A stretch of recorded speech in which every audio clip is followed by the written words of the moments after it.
Merci de nous préférer pour vous informer. Madame, Messieurs, bonsoir. Au sommaire de cette édition, à suivre dans ce journal, la cérémonie de remise d'attestation à un échantillon d'artisans bénéficiaires du volet formation du projet ARCHE.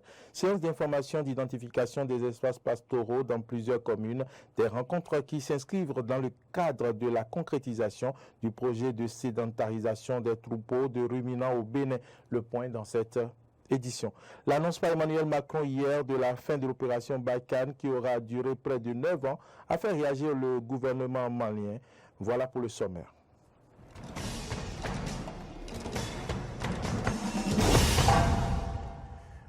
Merci à toutes et à tous pour l'attention. Bienvenue dans ce journal. Le président béninois Patrice Talon est depuis hier à Bruxelles dans le cadre du 6e sommet des chefs d'État et de gouvernement de l'Union européenne et de l'Union africaine. Une rencontre qui vise à lancer de nouvelles bases de partenariat entre les deux organisations. Compte rendu, Frédéric Espoir-Oumambo. Pour ce 6e sommet des chefs d'État et de gouvernement de l'Union européenne et de l'Union africaine, Patrice Talon est bel et bien aux côtés de ses pairs à Bruxelles. Pendant 48 heures, le chef d'État béninois, avec bien évidemment les autres présidents, jetteront de nouvelles bases d'un partenariat entre les deux organisations. Les sillons de cette future coopération s'articulent autour de 3 axes essentiels. C'est un moment important parce qu'il y a 3 sujets qui vont être au cœur de ces débats. Le premier sujet, ce sont les principes fondamentaux qui vont fonder ce nouveau logiciel, ce nouveau paradigme pour le partenariat entre l'Union africaine et l'Union européenne. Respect mutuel, intérêt mutuel, gouvernance, soutien à l'initiative privée. Le deuxième sujet important, c'est la prospérité. Comment peut-on bâtir dans ces circonstances des espaces de prospérité en Europe, en Afrique, prenant en considération les défis du changement climatique, de la révolution digitale par exemple. Et puis le troisième point, c'est la sécurité et la stabilité. On le voit bien, la sécurité et la stabilité sont au cœur des capacités de développement et le développement se nourrit de la stabilité et de la sécurité et inversement. Et nous voulons, avec nos partenaires africains, dans l'écoute, dans le respect, bâtir des solutions tangibles et opérationnelles. On retient entre autres qu'une enveloppe de plus de 150 milliards d'euros sera positionnée d'ici l'horizon 2030 pour une vision commune entre l'Union européenne et l'Union africaine. La création de l'emploi, le numérique, l'éducation, l'énergie et les infrastructures seront les pistes prioritaires de cette nouvelle rencontre. À rappeler que la dernière date de 2017. Je vous l'annonçais en titre, le ministre des petites et moyennes entreprises et de la promotion de l'emploi et la ministre des Affaires sociales et de la microfinance ont présidé ce matin la cérémonie de remise d'attestation à un échantillon d'artisans bénéficiaires du volet formation du projet ARCHE. C'était au Champ d'Oiseaux à Cotonou en présence des partenaires nationaux et internationaux. Suivez le compte rendu. Chacun des artisans de cet échantillon des bénéficiaires du volet formation du projet Assurance pour le renforcement du capital humain ARCHE a eu droit à une attestation de perfectionnement professionnel. Pour cette première étape, c'est plus de 300 artisans qui sont impactés dans 6 corps de métier. Le volet formation de ce projet vise à fournir aux artisans béninois des formations techniques de courte durée leur permettant d'améliorer leurs compétences et leurs prestations afin d'accéder à de nouveaux marchés et d'améliorer ainsi leurs revenus et niveau de vie. La cérémonie qui nous réunit ce jour est l'aboutissement d'un processus démarré en juin 2021, à savoir le lancement des premières actions de formation du projet ARCHE. Pour la première phase, les actions de formation ont impacté au total 327 artisans dans les corps de métiers suivants: menuiserie, aluminium, électricité photovoltaïque, carrelage, plomberie, électricité bâtiment, peinture bâtiment. Au dire du ministre des Petites et Moyennes Entreprises, les résultats de cette phase pilote sont assez concluants et augurent de meilleures expériences pour la suite du processus. Parmi les artisans qui ont bénéficié d'un perfectionnement, nous pouvons dénombrer 35 artisans prestataires, chefs d'équipe, qui ont déjà pu obtenir des contrats de prestation sur le chantier de la cité de Ouedo. Chacun de ces 35 prestataires, chefs d'entreprise, a pu recruter environ 20 tâcherons, ce qui a généré à peu près 700 emplois sur ce chantier seul. Le porte-parole des récipiendaires, après son mot de remerciement, a plaidé pour la prise en compte rapide des autres artisans. Et au nom de tous les artisans bénéficiaires, je voudrais sincèrement remercier le président de la République, son excellent M. Talon Patrice Guillaume Athanase, et toutes les autorités qui nous ont permis de bénéficier de ces formations. Et grâce à ces formations, nous allons mieux exercer nos métiers et augmenter nos revenus. Nous voulons également demander que les artisans qui n'ont pas encore été formés soient programmés le plus rapidement possible. Cette phase pilote du volet formation du projet Arche prend en compte 15 corps de métier dans 8 communes du Bénin. Autre information en page Nation, le projet de sédentarisation des troupeaux de ruminants au Bénin est dans sa phase active depuis quelques semaines. L'expert en sécurisation, bien sûr, foncière, Xavier Zola, à la tête d'une délégation, sillonne les communes bénéficiaires pour des séances d'information et pour l'identification des espaces pastoraux. Clémence Tonocoin pour le compte-rendu. L'une des séances d'information et de plaidoyer pour l'identification des espaces pastoraux dans le cadre de la mise en œuvre du projet de sédentarisation des troupeaux de ruminants au Bénin s'est tenue cette semaine à Tofo. Le projet vise à régler le problème de transhumance des ruminants intercommunes dans notre pays. Le projet est essentiellement a pour objectif d'améliorer, de contribuer à l'amélioration des productions animales et la gestion des exploitations des éleveurs.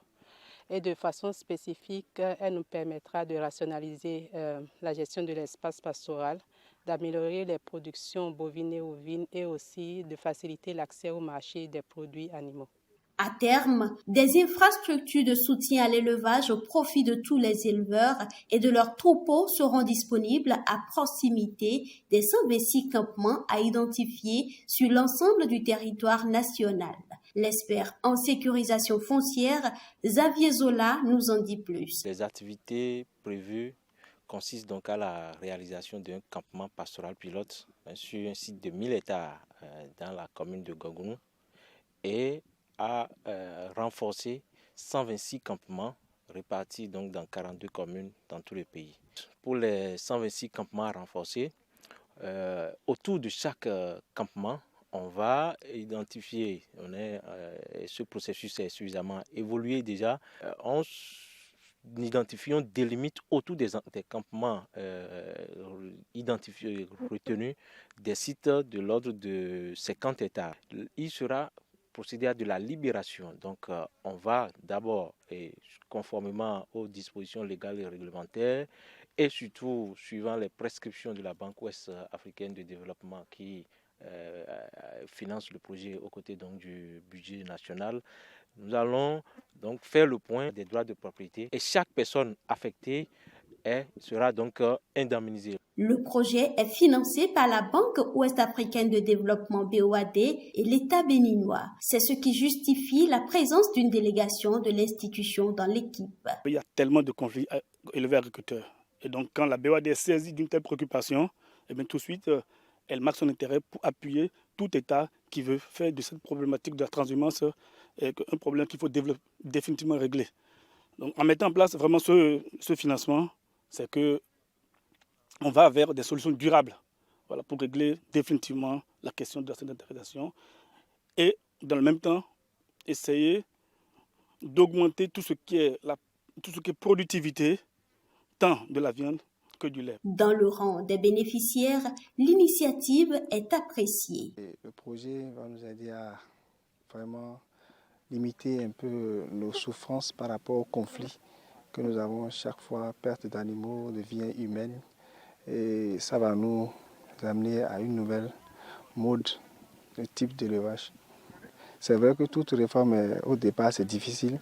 Il y aura pour des gens qui vont être réticents. Nous sommes là en tant que responsables de sensibiliser, de parler à nos parents éleveurs que le moment est venu de changer de type d'élevage, de mode de vie. Le projet prévoit à la suite le renforcement des capacités des éleveurs à la fabrication et à la conservation des aliments pour bétail et l'appui à la mise en marché des produits d'élevage.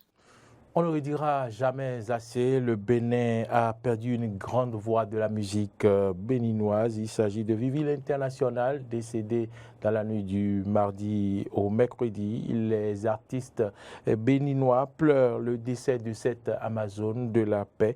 Nous avons rencontré quelques-uns. Suivez ici leur témoignage. L'artiste ne meurt pas. Et on va glorifier Dieu de ce que il sait toujours nous surprendre, c'est lui qui sait comment il surprend les gens, quoi. Mais maman Vivi, c'était une battante. Et elle était attachée à la paix. C'est ce que nous, on a eu d'elle. Elle est attachée à la paix, elle n'aime pas qu'il y ait des querelles, qu'il y ait des problèmes. Elle fait tout pour vous remettre ensemble.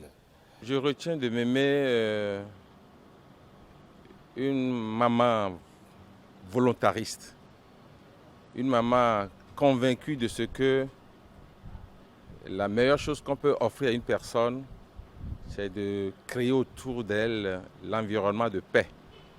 La meilleure chose qu'on peut offrir à un peuple, c'est de faire en sorte que la cohésion dans la paix s'installe. Et c'est ça qui a jalonné, c'est le discours qu'elle a tenu de bout en bout. Mais surtout, c'est en 2006 que mon rapprochement avec Mémé a été plus étroit. Parce qu'en 2006, j'ai écrit une œuvre et sur laquelle j'ai fait intervenir Mémé Vivi, Feu Zoulé Sangaré, Kassim et moi-même, sur la paix en 2006. Vivi internationale nous laisse un patrimoine chargé d'émotions, mais aussi un patrimoine chargé d'engagement pour la paix. C'est une dame qui s'est battue toute sa vie pour la paix dans le monde. Quand j'ai commencé par chanter aussi, on a commencé par se voir. Maman te donne toujours de conseils. Tu ne peux même pas porter beaucoup d'oreilles. Elle t'enlève ça. Tu ne peux pas prendre l'alcool. Elle te tape. Et que c'est une vraie maman. Et c'est la maman de tous les artistes. C'est une combattante. Elle est vaillante. Elle nous a donné l'exemple de la témérité dans le métier. Et son leitmotiv, c'est la paix. Et voilà, elle s'en est allée en paix. Parce qu'elle pouvait faire courir les gens de gauche à droite à être malades. Mais je vous assure, elle est partie sur la pointe des pieds, silence. Vivi s'est engagée lors de la conférence nationale des forces vives de la nation. Elle a presté devant le peuple béninois cette chanson de Kolidji, cette chanson de paix. Et curieusement, nous sommes au mois de février et elle part pratiquement à une date anniversaire de la conférence nationale. Je pense qu'elle était venue jouer un rôle. Elle a eu un destin. Vous savez, chacun est investi d'une mission. Et sa mission à elle, c'était de prôner la paix, chanter pour la paix. Elle a fait du mieux qu'elle a pu. Et aujourd'hui, je voudrais qu'on garde un souvenir surtout d'une Amazone de la paix. Et je crois que c'est tout le peuple béninois qui a gardé dans le cœur le souvenir de cette brave dame qui, toute sa vie, a milité pour le bien-être de tous. Hors du Bénin à présent, Emmanuel Macron a annoncé hier lors d'une conférence de presse en compagnie de ses homologues sénégalais et ghanéens le retrait des troupes du Mali, une décision qui sonne la fin de l'opération Barkhane qui aura duré près de 9 ans. Toutefois, la France poursuivra sa lutte anti-djihadiste en Afrique. Paris prévoit un redéploiement de ses troupes avec Takuba en Afrique de l'Ouest, une annonce qui a fait réagir le gouvernement malien. Écoutez. C'est vrai, ça peut vous poser des inquiétudes, mais le Mali n'est pas seul et le Mali ne restera pas seul. La France peut partir, les pays européens peuvent partir, mais je n'anticipe pas. Donnons le temps au temps et vous verrez ce qui va se passer. Ce qui va se passer certainement. Madame, Messieurs, merci de nous avoir suivis. C'est la fin de cette édition. Je vous souhaite de passer un très bon week-end en notre compagnie. Bonne suite de nos programmes et à bientôt.